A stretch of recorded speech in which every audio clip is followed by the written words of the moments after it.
Hello guys, my name is Nash. Welcome to Thursday Tales of Terror. TTT. Today we'll talk about the bizarre case of a young Chinese woman who tried to disguise herself as a man to enter China from the United States. Unfortunately for her, she got caught for doing so, and the reason behind it is absolutely chilling. Let's find out what she did and what exactly happened.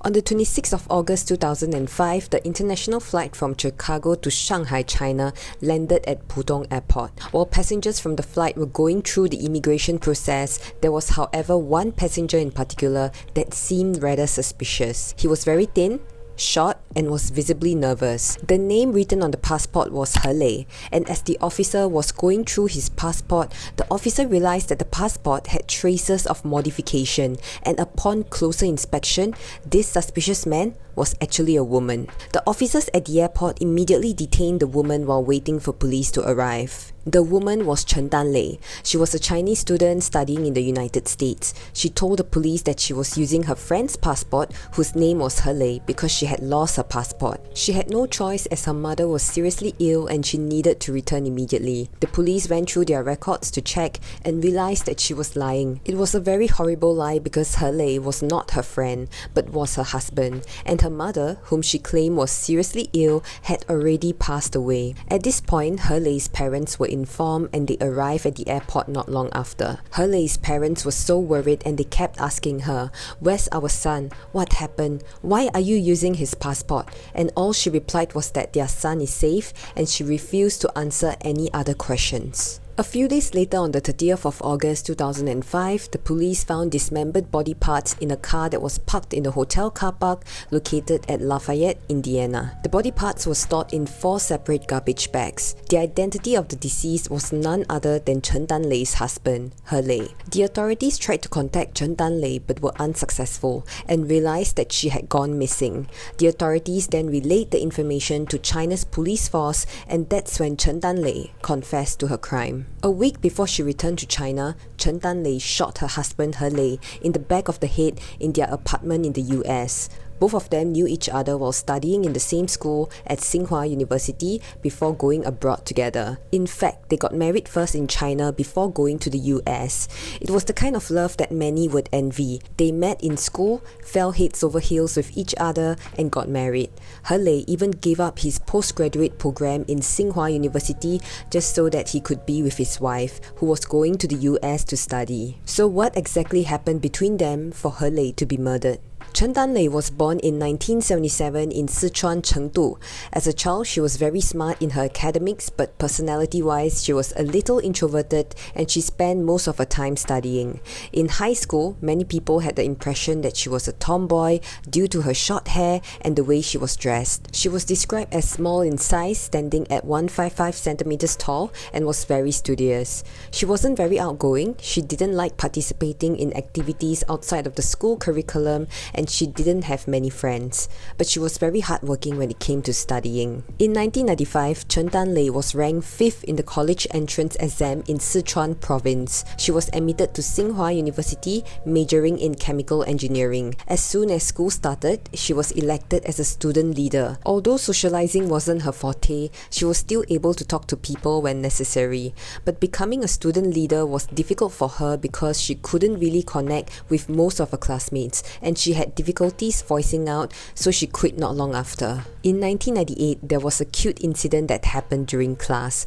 Chen Danlei picked up a pen from the floor and she noticed that a man was looking for something. So she assumed that he was looking for his pen that she had picked up. So she approached him to hand the pen over. This man's name was He. They didn't have any interactions before, and because of this pen, they became connected and soon became friends. He was born in Shanghai, and just like Chen Danlei, he was a very smart student who excelled well in his academics. Many people who knew He would describe him as having a very cheerful personality. He was sociable and outgoing, and he got along very well with his schoolmates. Because of the pen incident, He had a good impression of Chen Danlei, and the two would often chat with each other. Around November that same year, a group of students organized an event together and watched the meteor shower at night. Among the students that attended attended this event were He Lei and Chen Danlei. It was during this event that the relationship between the both of them got even closer, and not long after, they were both in a romantic relationship. Their relationship was quite unique. According to one of He Lei's roommates, he has never seen He Lei sending his girlfriend back to her dormitory. In fact, it was quite the opposite. Chen Danlei usually can be seen waiting for He Lei at the lobby of the boys' dormitory, and she would often send him back to the dormitory first before leaving to go back to her own dormitory alone. At that point, He Lei didn't tell any of his friends that he was attached. His roommate, who would often see Chen Danlei with him, got curious.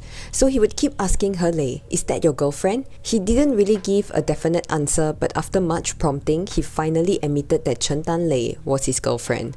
So people had this impression that Chen Danlei was putting in more effort in the relationship, and that some people felt that maybe He Lei was embarrassed to have Chen Danlei as a girlfriend. During this period of time, Chen Danlei's mother very unfortunately passed away. She was very close to her mother and they lived together, so this came as a huge blow to her. After the death of her mother, Chen Danlei became easily agitated. On one occasion, she suddenly flared up at her mentor in front of a lot of people, and this was pretty shocking considering that she was known as the quiet and introverted girl. After graduating from Tsinghua University, she managed to enroll on a full scholarship in Purdue University in the United States. In January 2001, she flew to the United States alone to further her studies. At the same time, her boyfriend He Lei was going to pursue his mechanical engineering master degree in Tsinghua, and this was the start of their long-distance relationship. They didn't like this arrangement at all, so the both of them agreed that they should get married first,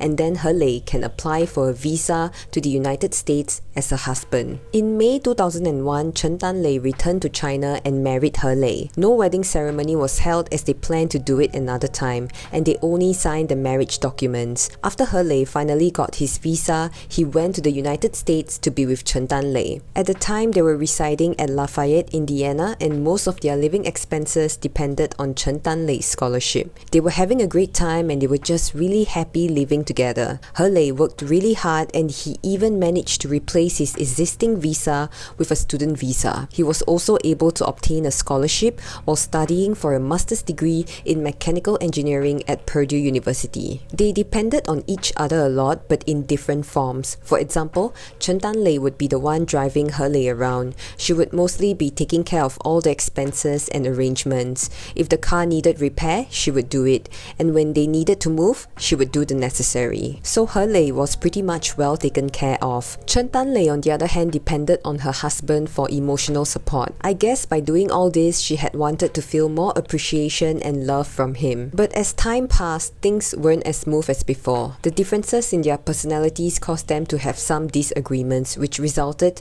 in the downfall of their marriage. Because He Lei was very sociable and likable, he made plenty of friends on campus. The couple even attended a friends gathering together, and on the surface, everything seemed okay. But deep inside, Chen Danlei hated such gatherings. She would rather spend her time at home with her husband, just the two of them. She didn't even like interacting with her neighbors, even though they were very nice people. In January 2003, Chen Danlei found herself in an unfavorable situation. She had to work in a team and she had some conflicts with her mentor, and this caused her to have trouble graduating. But Chen Danlei managed to seek the help of an old Chinese professor, and because they were compatriots, the professor decided to accept her as his graduate student. And at the end of 2003, she successfully obtained her master's degree.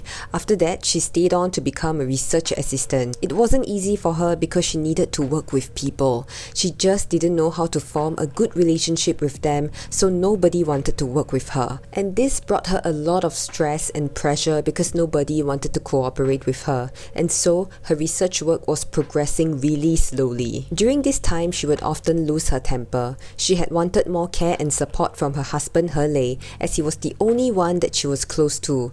But He Lei, he was always very calm, and he felt that it was normal for a couple to argue and quarrel, so he didn't really do much when Chen Danlei lost her temper. But Chen Danlei felt that he didn't care about her at all, and slowly her temperament got worse and she found it difficult to control her emotions. Once, Chen Danlei joined He Lei and some of his friends to go fishing, and while they were fishing, Chen Danlei just sat quietly from a corner and watched them. She then decided to give fishing a try, but somehow He Lei didn't want her to try. They were kind of scuffling, and in the middle of it, Chen Danlei accidentally fell and hurt her ankle. His friends immediately rushed to her aid and asked her if she was okay, but He Lei didn't really bother. He just sat there and continued fishing, and Chen Danlei at this point started crying because the only person whom she wanted care and concern from was basically doing nothing when she's hurt. After some time had passed, he got up and went over to check on Chen Danlei. I have no idea what took him so long,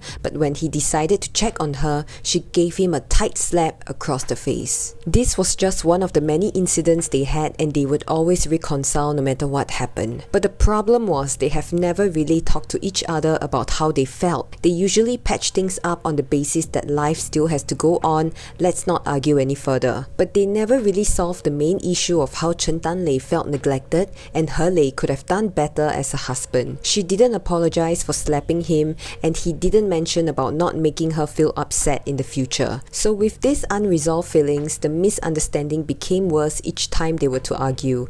It came to the point where they would argue over trivial things, and sometimes Chen Danlei would get physical. She even wondered at some point why He Lei even married her, and she even asked him about it. He said she was cute, but she felt that he was just giving a random reason without any thought. She even began to think that he was marrying her for the visa. Now, because of what happened earlier on during the fishing trip, He Lei never asked Chen Danlei to join him with his friends anymore. She became very possessive of him, and they argued more than usual. Neighbors have said that it can get pretty loud sometimes, and police had responded to at least 2 disturbances at the home of the couple. As time passed, Chen Danlei started developing some suspicions about her husband having an affair, even though there was no proof that he was cheating on her. But her suspicions kept weighing on her mind. On the 2nd of August 2004, in the middle of the night, He Lei wrote a list of things on a piece of paper for Chen Danlei. It's like a list of promises. He wrote that he will never divorce her, he will be good to her, to not make her upset, he will listen to her, and he won't return to China. He will not hang out with bad people, and he will never get involved with other women. He will not have physical contact with the opposite sex, and he will never like anyone else. I believe by writing all these things down, He Lei wanted to reassure her of whatever doubts or suspicions she had of him, it's not going to happen. A few months later, in December 2004, they found themselves in a heated argument, and Chen Danlei suddenly took out a knife and stabbed her husband. He Lei went to the hospital for treatment, and the doctor noticed that there were 2 stab wounds. This caused the doctor to be worried and suspicious, so the doctor decided to inform the police. Police arrived and started questioning He Lei. He told them that he and his wife would often get into an argument, and his wife would usually resort to physical violence, but this time round, she went a little too far by stabbing him with a knife. After hearing this, the police went to arrest Chen Danlei and detain her at the police station. They believed that she had the intention to murder her husband. The next day, He Lei, who was still badly injured, dragged himself to the police station, and he wanted to resolve the issue. Although what she did was wrong, he still didn't want her to go to jail, so he paid $5,000 to release her on bail. The court also imposed an injunction for Chen Danlei to not go anywhere near her husband until the court hearing. Her passport was seized, and she was also required to go for therapy and counseling. In the meantime, she was only able to live with a friend. She mentioned that she felt guilty for what she did, and she promised to never lose her temper and hurt He Lei again. In May 2005, the injunction was lifted, and to many people's surprise, they were living together again. He Lei believed that they would be able to start over and live a better life. But Chen Danlei was still unstable. Not long after, they found themselves arguing again, and over the smallest matter. He Lei at this point felt that his wife didn't change at all, and he was getting really tired, so he made up his mind to divorce her. Now, the trial was going to take place on the 26th of August 2005. Before the trial took place, He Lei felt that Chen Danlei might be sentenced to probation, and there was a possibility that she might be deported back to China. So he transferred a sum of $20,000 to her bank account, hoping that this sum might be enough for her living expenses when she returned to China. He was still worried for her, but he definitely still wanted a divorce. On the other hand, Chen Danlei was already plotting something really bad. She bought herself a gun and some bullets for $300. On the evening of August 19, 2005, the two quarreled again and it lasted till the early hours of the next day. Chen Danlei kept asking him multiple times, "Are you sure you want a divorce? Maybe we could still work things out." But He Lei stood his ground. Tired from the quarrel, He Lei decided to go to bed.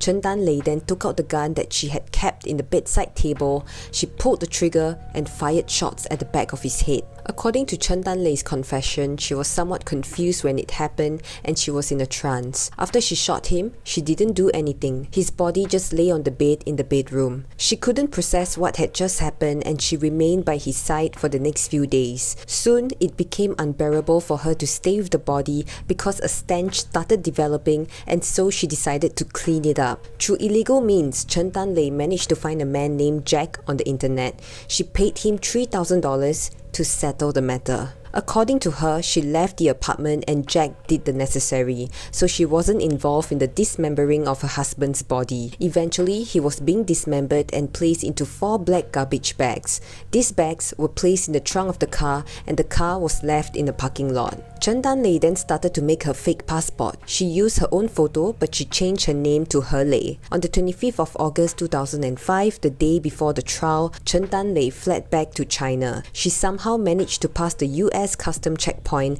and successfully boarded the plane. Unfortunately for her, she was caught at Pudong Shanghai Airport with a fake passport. On the 10th of July 2006, Chen Danlei's trial began. She was being charged for murder. Her relative, however, came forward to say that she suffered from mental illness. However, after going through psychiatric assessments, the doctors found her to be perfectly normal. Now, even though she claimed that there was a person named Jack that helped her get rid of the body, there has been no evidence for the existence of Jack. But the court was also unable to determine whether she had dismembered the body due to lack of evidence. Eventually, the court decided that Chen Danlei was primarily responsible for the destruction of the remains and she was sentenced to death with a 2-year suspension. She was also required to pay He Lei's parents a sum of 440,000 yuan, which is about US $55,000 in compensation. Because of good behavior in prison, her sentence was later changed to a fixed term imprisonment. And after several hearings by the board, her official release date would be on 29 November 2025. There is a possibility for her to be released even earlier as well. Now, Chen Danlei explained that she committed the crime only because she didn't want to get a divorce. She was afraid. She blamed it all on her family background. Her father was a university professor and her mother didn't really have a high education level. So her mother felt that there was a gap with her and her husband in terms of status. And this caused her to always feel paranoid. And Chen Danlei's mother would also forbid her father to have any contact with women. They would often engage in heated arguments and sometimes threaten each other that they would beat or kill one another. So Chen Danlei's father tried his best to tolerate the situation and waited until Chen Danlei was enrolled into Tsinghua University before he divorced her mother. Growing up in such an environment impacted her and she believed that divorce was the root cause for her mother to be so miserable. If there was no divorce, her mother wouldn't have to live such a hard life. So Chen Danlei wanted to make sure that she doesn't follow her mother's footsteps. Instead of agreeing to the divorce, she would rather kill him. So she planned the murder of her husband carefully. She wrote down how she would commit the crime and to escape successfully. Up till today, the US authorities have never been able to locate Jack and whether he did exist. It's also very bizarre how Chen Danlei can pass the customs check in the US with a fake passport.